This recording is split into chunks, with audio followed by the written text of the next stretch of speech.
Warriors, let's jump right in and have a weekly Warriors wrap up. So much is going on as usual. Let's hit a couple of the highlights I want to share with you.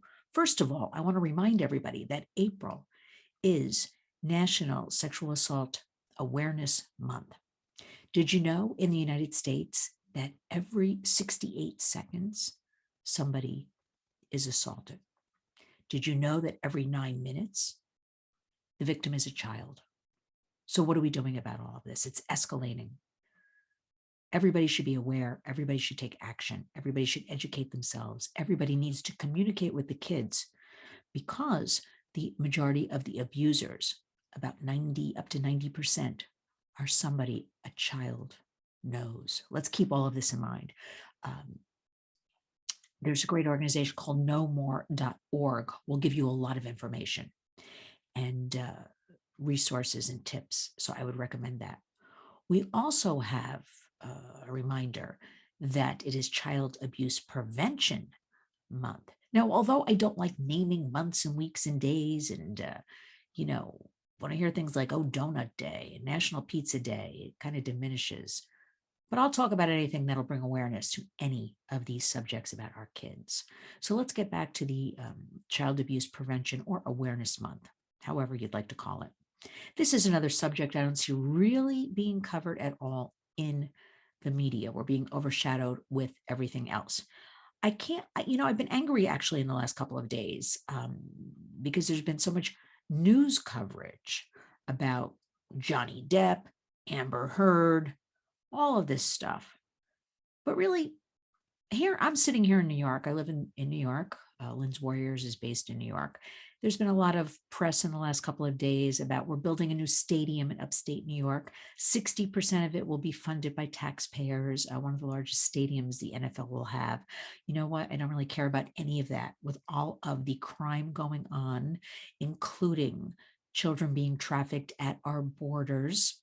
Okay, nobody's talking about, including these mysterious planes that are appearing at Westchester Airport, very close to New York City, in the middle of the night, and big white buses unmarked picking up the children and then being driven to all these different locations, New Jersey Turnpike, upstate New York, and then when they are being followed by certain people who witness that there are adults waiting at these rest stops or wherever they pull over and taking 4 to 5 kids at a time in their cars, vans, SUVs. Who are these people taking these children? Where are these children coming from? Where are they going? It is the federal government. I am told by local law enforcement, hands off. We have no right to know. I have people living by the Morristown Airport in New Jersey that report to me. They have a direct line right out their bedroom window, and they're elevated. They're in an apartment building, and they can see straight over. And they've been wondering why in the last 6 months or so, in the middle of the night, they're constantly seeing these low flying planes. So I don't want to hear about the Buffalo Bills new stadium. I don't want to hear about our governor, Kathy Hochul, last week was talking about, you can walk up, they have a new carry out, take out, I don't know what it's called. You walk up to a window in a restaurant, you can carry out a beer, you can carry out a bottle of liquor. There's that. We've got constant in local news here talking about cannabis.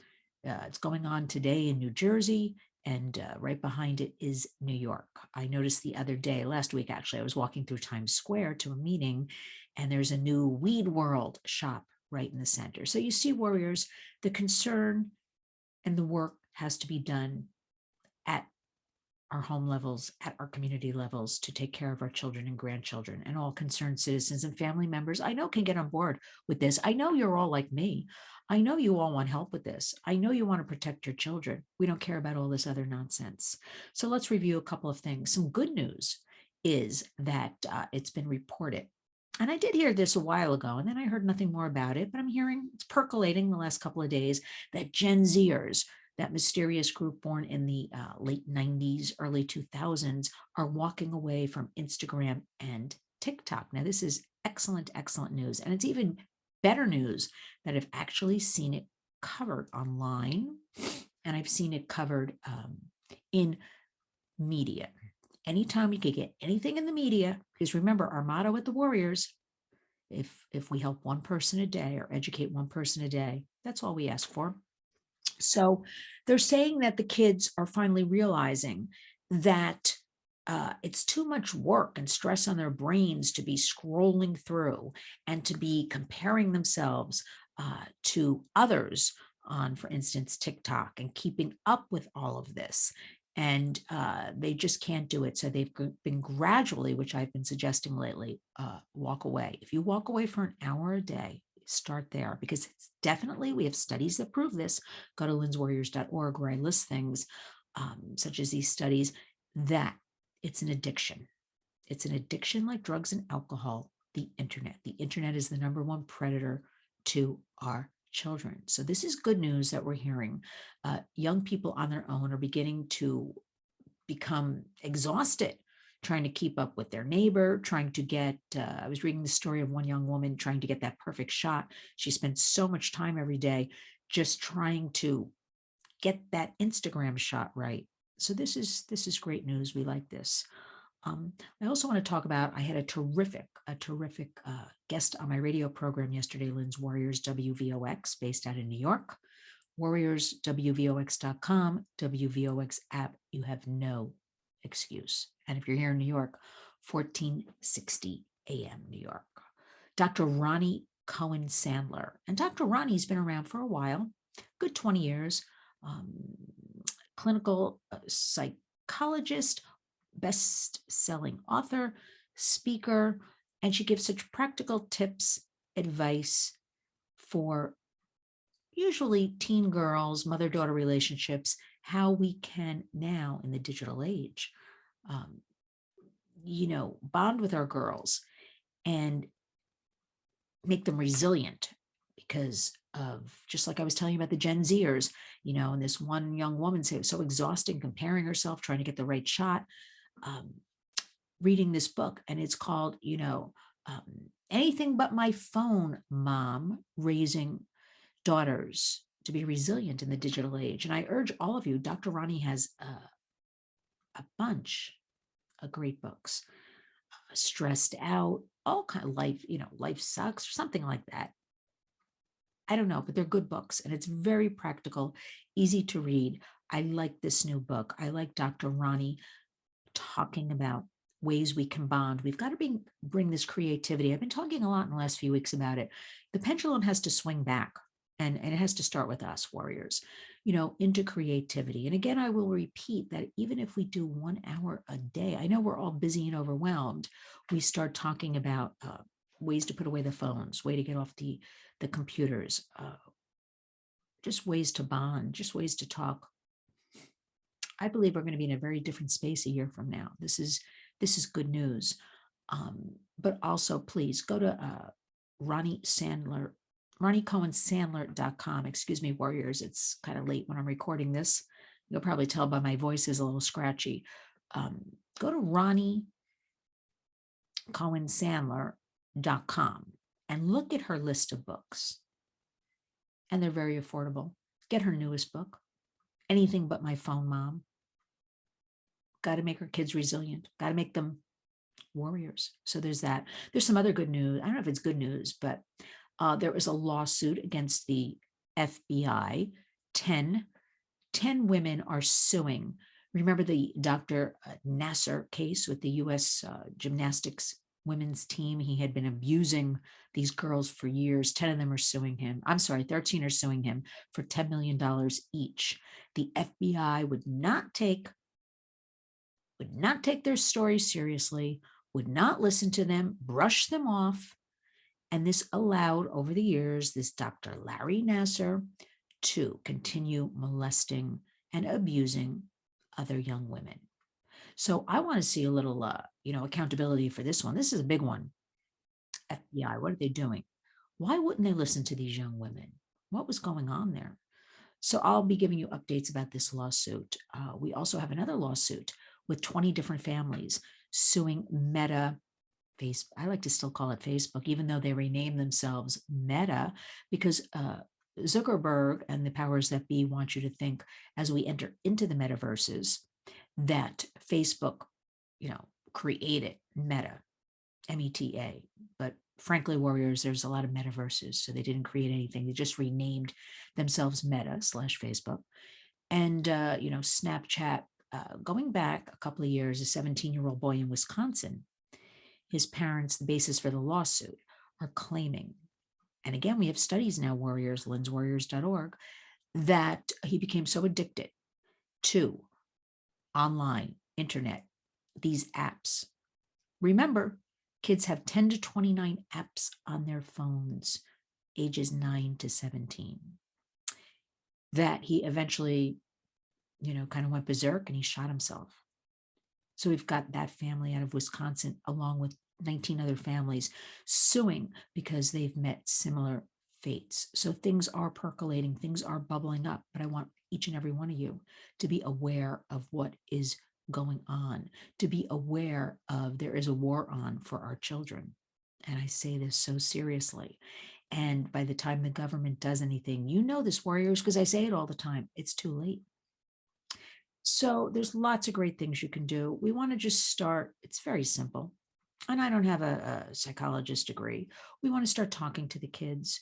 We want to start communicating. We want to start getting them off these devices, because remember, it's not going away. And the internet is. And these devices are wonderful things when used appropriately, and have opened the doors for us to do our work more efficiently, to research more efficiently, to visit places we might never see.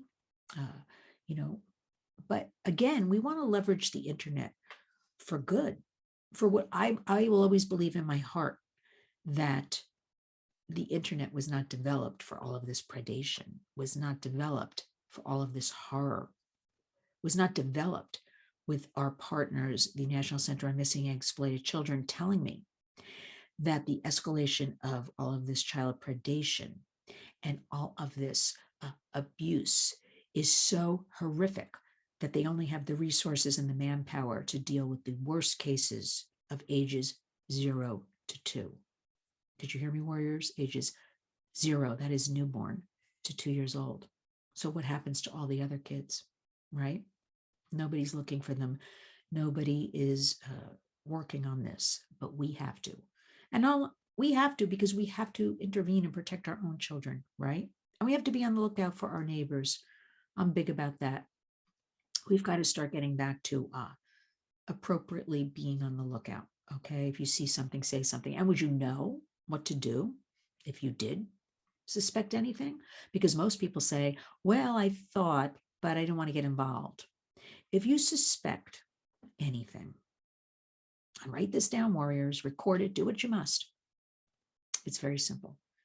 If you suspect anything about any child, okay, of a sexual nature, if your child now received a nude image, inappropriate sexual dialogue, anything like that, your reaction should be, I will be contacting the cyber tip line, cybertipline.org. That is the missingkids.org.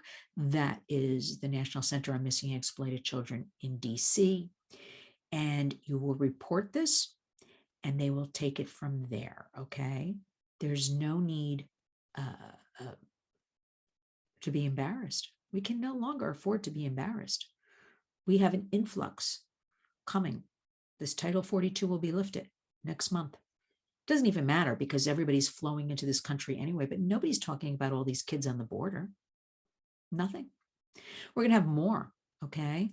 That's on our borders. That's affecting all of us. We have to remember all of this. I may be in New York. Everything that happens here, they look at New York as the model for following criminals, organized crime. We have to remember cartels are now running tremendous amount of this human trafficking, child sexual exploitation, cartels, organized crime. That equates to a national security threat, don't you think? Anything with our borders, that's a national security threat.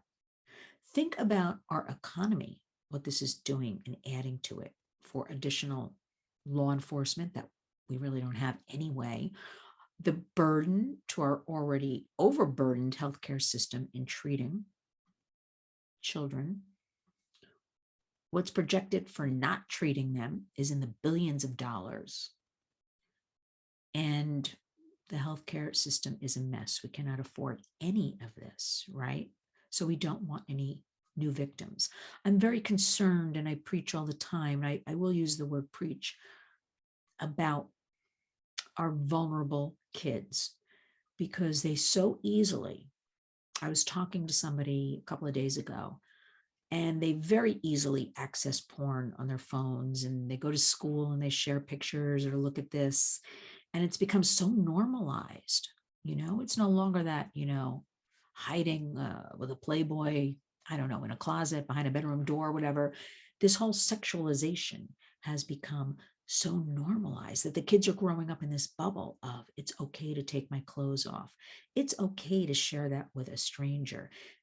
These poor kids, when I'm on the highway here outside of New York, and I see the Kardashians in their underwear on billboards larger than life, and I see these signs for breast reductions with these practically naked women. And I'm no prude, because I want to remind you, warriors, I started out in the music business, okay, early 80s. So that just tells you everything. It's our media, it's our entertainment landscape.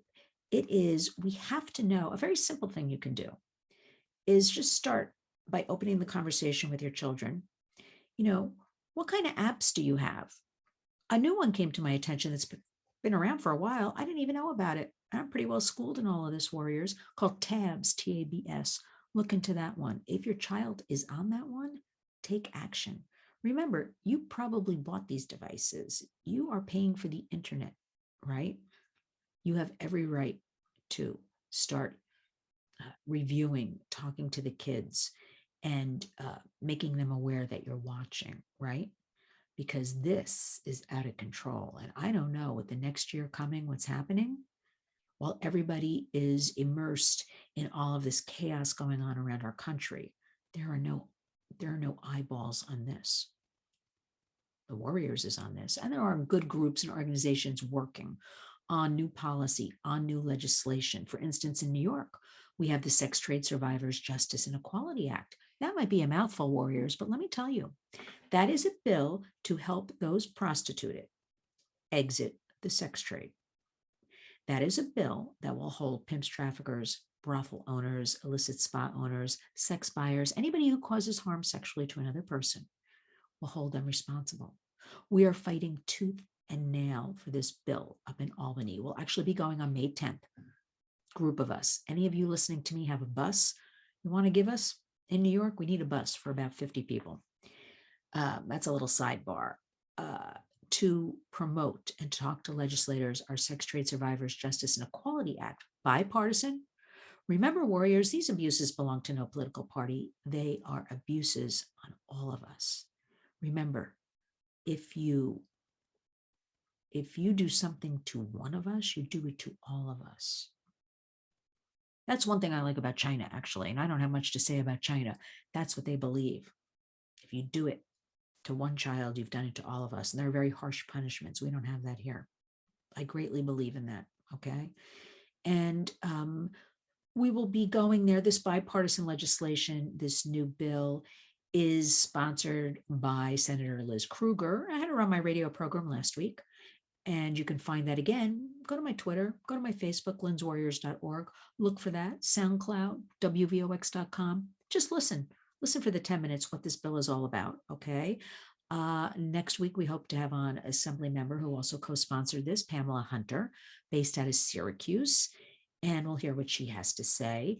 And warriors, this is about our children. This should be at the forefront of every single thing we do, every single thing our legislators do, our elected officials, and you know what to do. Besides going out and screaming in the streets, we collectively need to come together. House.gov, Senate.gov, find out who represents you. Drop them an email. What are you doing about child protections? What are you doing about child human trafficking? What are you doing about sex trafficking? Whatever the sentence may be, look at my things. Go to linswarriors.org. Take a couple of the words. Contact House.gov, Senate.gov. They work for us. They do keep numbers. Start. Be forceful.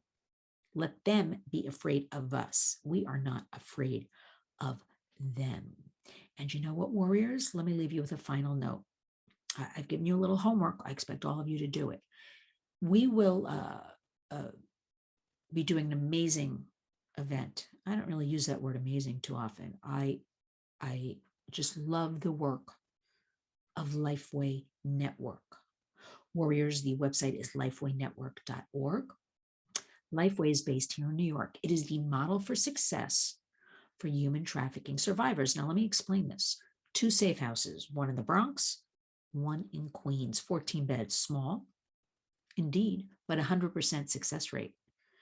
Lifeway Network was started 15 years ago by Sister Joan Dauber, and believing in abolishing human trafficking and giving everyone a safe haven. That's it.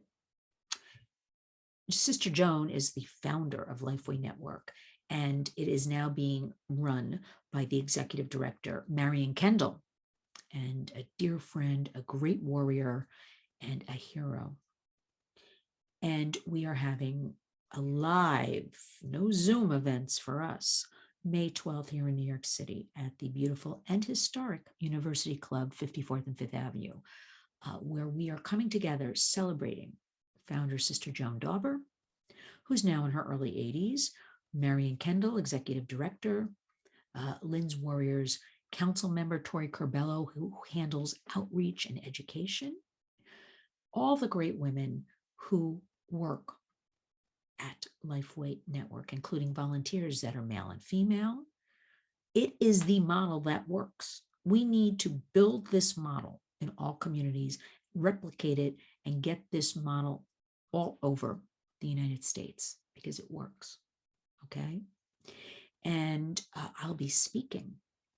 And you can imagine just what I told you, why I'm so passionate about Lifeway, why Lifeway Network is a partner of the Warriors. Because you know what? I just want to get the work done, Warriors. I just want to protect people, educate people, help children are most vulnerable. And I know you do too. So we don't have time for all this other nonsense. I know you love your sports, some of you. We don't have time for putting millions and 1.4 billion to build a new football stadium. I'm still looking for the Thrive New York City money that Bill de Blasio and his wife Charlene stole, misplaced, that was earmarked for mental health. Nobody's talking about that. We've got Covenant House down the street here. You know, I pass by frequently here on the West Side. I see these very illicit kind of deals and people standing on the streets. I know what they're up to, surrounding where kids are going and young people for safe haven. So we're going to break it down. We're not going to let the predators win. We're going to beat them. We're going to put our children and youth and young people first. And we're going to engage, educate, and empower. Because you know what, warriors? That is the warrior way. So today and every day, look at yourself in the mirror and tell yourself, time to be a warrior. Community creates change. Lynn'sWarriors.org. Remember, I cannot do the work without all of your wonderful and fantastic support. Thank you so much. Donations, Amazon Smile helps me focus 24 hours a day on everything I'm telling you about.